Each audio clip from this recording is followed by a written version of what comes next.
Good evening, Assalamu alaikum wa rahmatullahi wa barakatuh. Welcome back to Hilaal Live. My name is Faraz Patel. I would like to thank you, the viewer, for staying with us, and my colleague Lukman Shadrack for taking you through that first part of the show.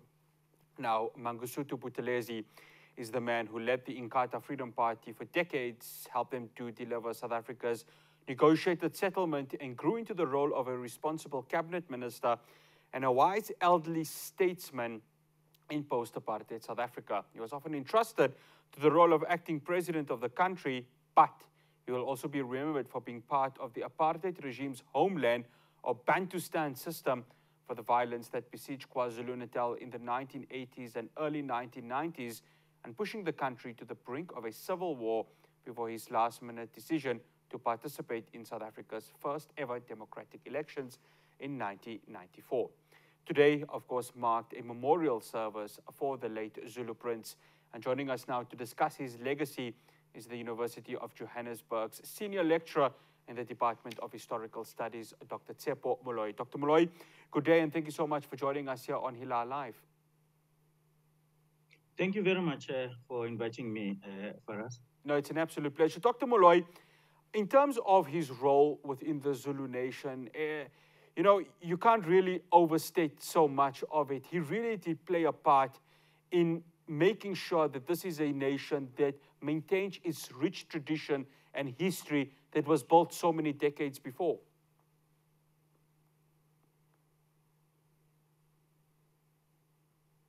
Dr. Moloi, can you hear me? Yes, I can hear you. Yeah, I hope you got my question.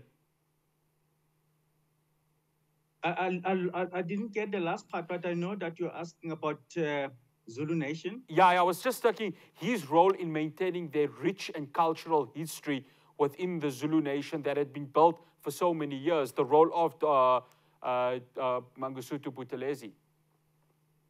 Yes. No, undoubtedly, he played a very, very crucial role. Going back to the organization that he revived in 1975 in Kataye,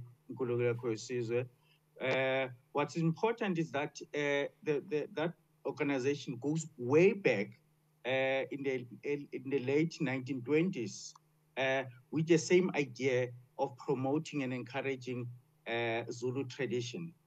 So when he, after he had established Inkatha Inkululeko Sizwe, that's when you see this movement he trying to make sure that the Zulu tradition it's extended throughout the region then called KwaZulu. I mean, we know of how he used to go to schools to make sure that learners at school at a very young age are taken through the Zulu tradition so that they don't lose it along the way. So in that sense, I mean, he played a very crucial role. But also, we should also remember that he was also part of the royal family from a very, very early age on. So that also, as we saw not long before he passed on, that was also very much involved in what is happening in the within the royal family, especially the tension about who should be the legitimate king of the Zulu nation. Yeah, I want you to bring that up because there was obviously a lot of these questions, and we saw towards obviously the end of Prince Buthelezi's life that him and the current Zulu king, King Kwazeletini, I won't say tensions, but there just seem to be certain disagreements between them. Yet, many of the Zulus within South Africa still had a love and affection for the prince.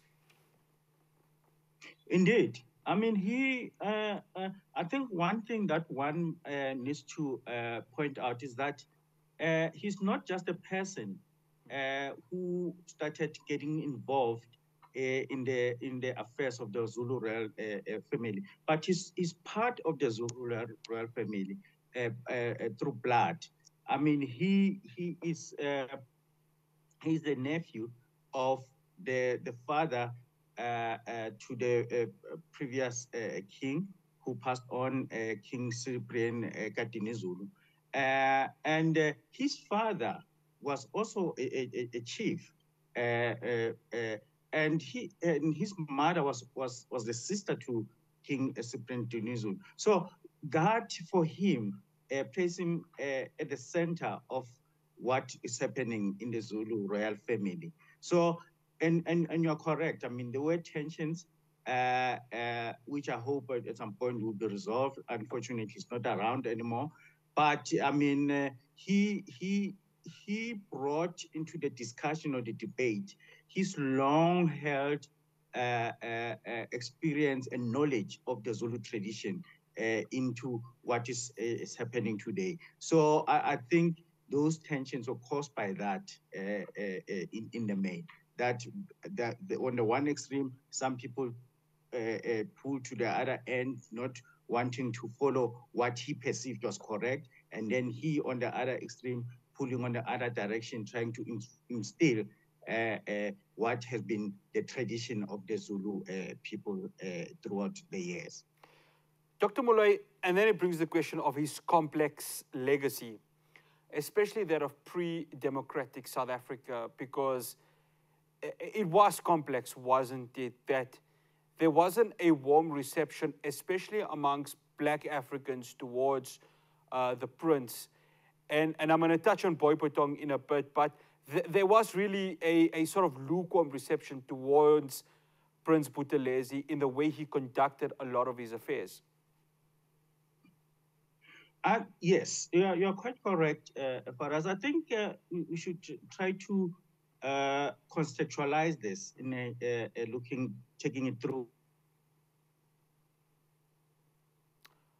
Prince Buthelezi, as many people would know, is that when he went to Fort Hare, he was part of the ANC Youth League. So he's always been part of the Congress movement. And he also developed relations with the those who became leaders later of the ANC. I mean, I can mention late president of the ANC, O.R. Tambo, and of course, Nelson Mandela later. So that relationship went up to 1979. Okay, so this is when he started moving into a different direction to that of the Congress movement, because one of the arguments that he made and he kept on, he held on for a very long time, is that he was totally against armed struggle, which was conducted by the ANC's Umkhonto weSizwe, the military wing, and he was also totally against the sanctions, which the ANC was pro and calling for, so that they can destabilize the National Party regime. So then later he accepts self-governance in KwaZulu. So he becomes part of what the National Party government had been trying to achieve through the separate development policy. So to those who were against the National Party government and apartheid system in general, is that they saw him as many others, of course, who were part of this system, as a collaborator. And I think matters got worse when the Inkatha Inkululeko Sizwe, his organization, started to develop tensions between itself and the United Democratic Front in the 1980s. And that many people would argue, and I mean, there's work that has been done, that the Inkatha organization was directly involved in the violence, which, I mean, cost many people's lives. But also the reason that many people, especially those who perceive themselves as progressive, who did not see eye to eye with him or have agreement with him, is that his involvement and collaboration with the National Party government made him to be seen as someone who was totally against the struggle for liberation. And that caused a problem, a serious tension, although, I mean, over the years, we know that he kept on denying this. that was working alongside the National Party government. He was trying to work within the system to change it. But for many people, that was not how they would, how they perceived him, and how they still do even today. Dr. Tshepo Moloi, we'd like to thank you so much for joining us here on Hilaal Live. Thank you very much for inviting me. Thank you. Absolute pleasure. Dr. Tshepo Moloi, Senior Lecturer in the Department of Historical Studies at the University of Johannesburg. That funeral of Prince Buthelezi taking place this weekend in his homestead in KwaZulu-Natal. After the break, I speak to Nazir Paulson from the EFF. They had an election workshop last week. It's the start or the laying of the groundwork ahead of their contestation for next year's polls. Do stay tuned.